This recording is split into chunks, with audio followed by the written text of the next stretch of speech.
কি ছিল না তার জুলিতে? ড্রিবলিংয়ের সেই চিরন্তন ব্রাজিলিয়ান জাদু, নিখুঁত পাসিং, চোখের পলকে গতি পরিবর্তন আর বল কন্ট্রোল।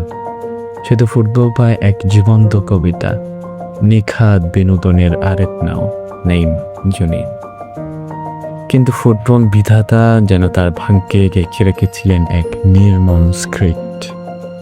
যখন তার সমসাময়িকরা কিংবা সতীর্থরা বিশ্ব ফুটবলকে নিজের রঙে রাঙিয়ে দিচ্ছে, ট্রফি উছিয়ে ধরছে, ঠিক তখনই এই ফুটবল জাদুকরকে বসে থাকতে হচ্ছে সাইড লাইনের বেঞ্চ।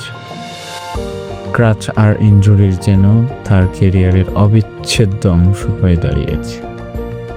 ইনজুরির এই করাল গ্রাস শুধু তার শরীরকে ভাঙেনি, কোটি ভক্তের হৃদয়কেও চূর্ণ বিচূর্ণ করেছে। ফুটবল ইতিহাসের অন্যতম সেরা এক কেরিয়ার আজকে থমকে দাঁড়িয়েছে এই ভাগ্যের পরিহাসে। নেইমারের ভক্তরা প্রতিটা ম্যাচের আগে অধীর আগ্রহে অপেক্ষা করে আজকে ফিরবেন তাদের প্রিয়।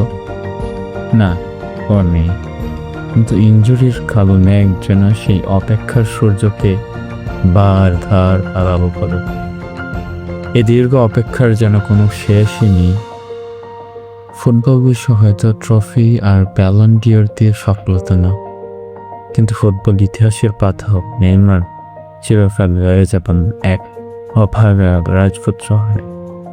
যিনি মাঠে থাকলে ফুটবল সুন্দর হয়, আর তিনি সাইড লাইনে থাকলে ফুটবল বিশ্ব বিষণ্ণ থেকে।